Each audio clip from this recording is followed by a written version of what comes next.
हमारे प्रधानमंत्री जी मन कुबेर लोग हैं, इसीलिए बजट धन कुबेरों के लिए।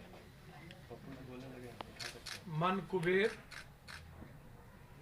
का बजट धन कुबेरों के लिए। थकाऊ पकाऊ उबाऊ और बिकाऊ बजट, लूट को तैयार बजट। बीजेपी का मतलब मुझे लगता है भारत को बेचने का प्लान। LIC को बेचने पर उतारू हैं।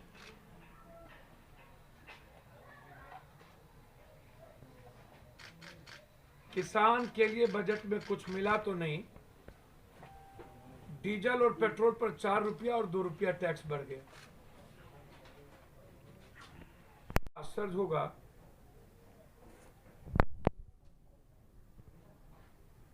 तालाबंदी के समय अर्थशास्त्री सब्यसाची ने स्पष्ट रूप से कहा था, भारत को अपने जगह पर आने में 13 साल कम से कम लगेंगे। 62% टैक्स पेट्रोल भारत और केंद्र राज्य 62% टैक्स देता है। एक साल के भीतर सरकार पेट्रोल पर उत्पादन शुल्क 9.98 रुपया से बढ़ाकर 32.98 रुपया कर दिया। इसी तरह डीजल पर उत्पाद शुल्क 15.83 रुपया से 31.88 रुपया, करीब दुगुना पैसा भारत से वसूलता है यह सरकार। जबकि 2018 के अंतर्राष्ट्रीय बाजारों में कच्चे तेल की कीमत 80 रुपया डॉलर थी, और फिर आज कच्चे तेल की कीमत उससे बहुत कम 52.54 रुपया डॉलर है। फिर भी भारत से उससे ज्यादा 4 रुपये टैक्स बढ़ा दिए गए। सबसे ज्यादा मार उस वक्त भी जब 80 रुपया डॉलर था पूरे इंटरनेशनल मार्केट में, तब भी आप हमसे दुगुना पैसा लिए।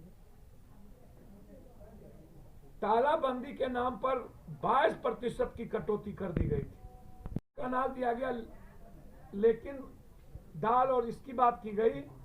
सब्जी, तेल, जलावन, मसाला, गैस की बात उसमें कहीं प्रावधान ही नहीं था। मुझे एक बात समझ में नहीं आती है, 1991 में लोगों की जो हालत थक चुकी थी, अर्थशास्त्री का यह कहना है कि 6 साल में एक ही तरह की खरीद देखी गई है, कोई बदलाव नहीं आया है भारत के लोगों के बीच। तालाबंदी के दौरान यह ट्रेंड और भयानक हो गया, नौकरी गई, कमाई कम हो गई। तो अब आप हमको एक बात बताइए, सिर्फ ट्रांसपोर्ट सेक्टर को लीजिए तो दिख जाएगा कि पेट्रोल और डीजल के दाम बढ़ने से इस सेक्टर के लोगों की हालत सबसे ज्यादा बुरी हो गई। ट्रांसपोर्ट सेक्टर, यह सेक्टर कम मार्जिन का काम करता है। दाम बढ़ने से छोटे छोटे टेम्पों से माल की ढुलाई करने वालों की कमाई बिल्कुल कम हो गई। 2020 तक 20% तक सिकुड़ के मात्रा गया, 80% लगभग ट्रांसपोर्ट सेक्टर फेल होगी। मतलब है कि लाखों लोग रोजगार से बाहर हो गए, उनकी बेहद कमाई खत्म हो गई, और ऐसे लोगों को सरकारी मदद नहीं मिली। 2012 में घरेलू बचत हिस्सा GDP 24% था, और 2018 में उघट करके 17% हो गया। अब आप हमको बताइए कि 2091 के से भी नीचे हो गए। प्रधानमंत्री के आर्थिक सलाहकार परिषद के पूर्व सदस्य रतिन राव का कहना है, बिहार में जो विकास की कहानी है वो सिर्फ 10 करोड़ लोगों तक सीमित है। मात्र ये रतिन राव जो प्रधानमंत्री के पूर्व सलाहकार है वो कह रहे हैं, यही 10 करोड़ जो खाता खरीदता है उसी से विकास दर तेजी आती है। 1 अरब से अधिक की आबादी की तुलना में यह कितना कम है, इसको आप समझ लीजिए। अब आप हमको एक बात बताइए, मैं आपको बहुत क्लियर पूछना चाहूंगा। इसका मतलब यह हुआ कि 10 करोड़ के बाद आबादी की बाकी हिस्सा जो निम्न और मध्य वर्ग है वो गरीब है। इस पर कोई मतलब कोरामीन की जरूरत है तो सरकार उसको पैरासीटामोल दे रही है। आप ऐसे समझिए कि लाइव मिंट में विवेक कौल ने लिखा है कि पिछली तिमाही भारत की जीडीपी शुक्र कर 134 लाख करोड़ की हो गई थी। अनुमान है कि नए वित्त वर्ष में 149.2 लाख करोड़ की होगी। 2019-20 में भारत की जीडीपी 145.7 लाख करोड़ की हो गई। अब आप सोचिए कि विकास का क्या होगा, यह सोचने की जरूरत है। भारत की जीडीपी माइनस 23.9% थी। पिछली तिमाही में माइनस जो है 7.5% रहा। की विकास दर चली जाएगी। ऐसा क्या कमाल होने जा रहा है? आपके पास 100 रुपये थे, उसकी कीमत घटकर 80 रुपया हो गई। और इसमें सुधार के लिए 80 से 90 होगा, तब कोई कहा जा सकता है कि तेज रफ्तार। असली विकास तब माना जाएगा जब 100 रुपया 111 रुपया होगा, और अभी 80 रुपया है। जीडीपी माइनस 23.9%, मतलब काफी घट गया। विकास दर 11% होगी, यह कहा जा रहा है।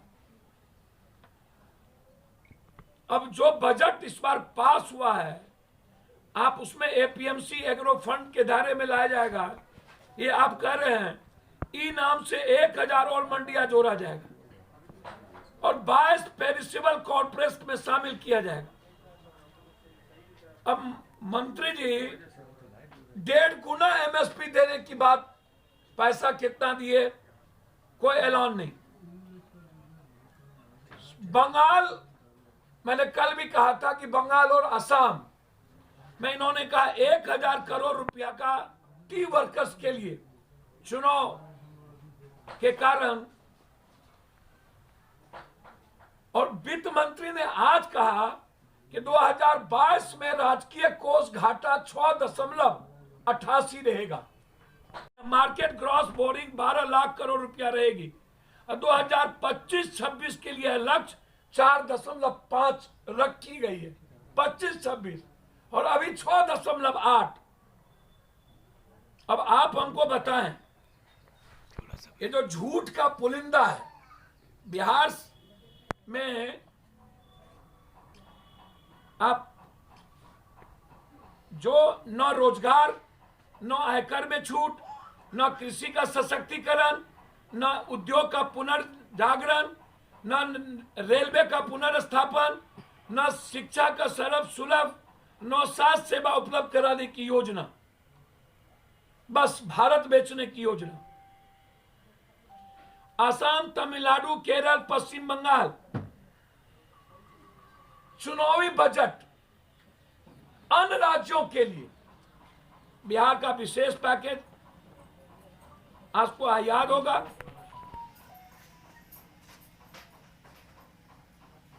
कि आप किस चीज को करना चाहते हैं। बहुत क्लियर है कि देश को बेचने के बजट, क्योंकि लगभग सारे पीएसयू को बेचा जा रहा है और यह तय कर लिया इस बार भी।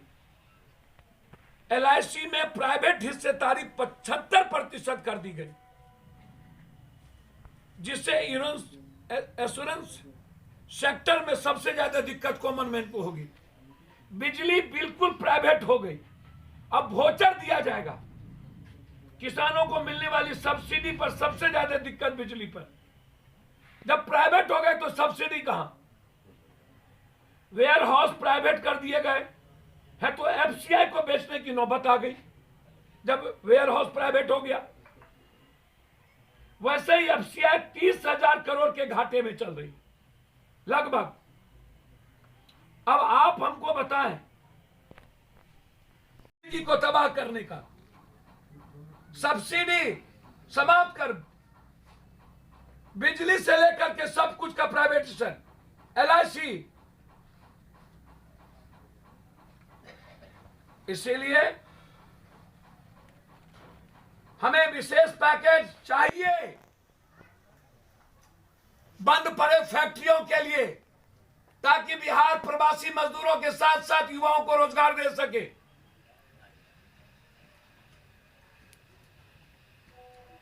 हमें 1,64,000 करोड़ चाहिए।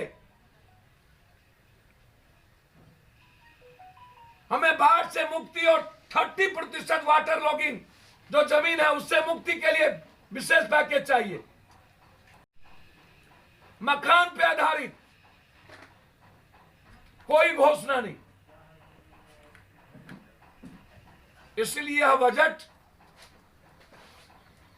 हिंदुस्तान के इतिहास में सबसे खतरनाक बजट, आज तक के बजट की सबसे, जब इतनी बड़ी त्रासदी आई कोरोना वायरस से लेकर के और जीडीपी हमारी 31 चली गई और हम 6.5 के आंकड़े में है कि 2022-23 में क्या होगा और 2025 में हम 4.5 पर जा रहे हैं।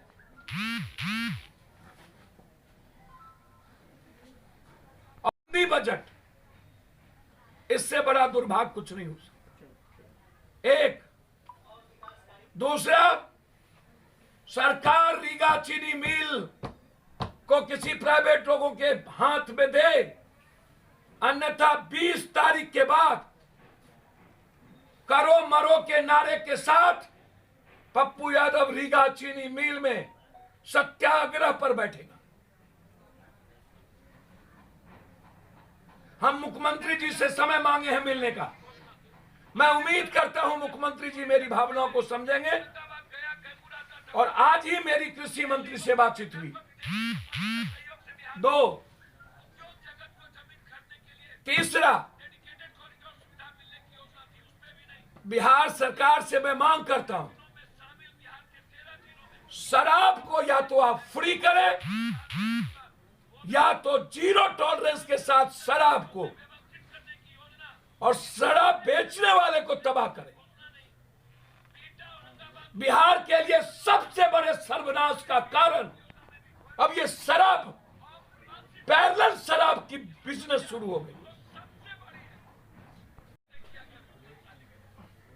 उत्तर भारत बाहर से आए हुए, चाहे वो जल नल योजना के कॉन्ट्रैक्टर हो, चाहे रोड का कॉन्ट्रैक्टर हो, 90% कॉन्ट्रैक्टर बाहर के आकर के बिहार में काम कर रहा है।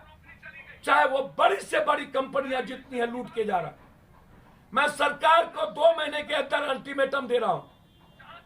80% कॉन्ट्रैक्ट बिहार के यूथ को रोजगार नहीं मिला और बिहार के लोगों को, तो हम बाहरी इंटायर कॉन्ट्रैक्ट जिसको आप लूटने का जरिया बना लिए उसका हम विरोध करेंगे।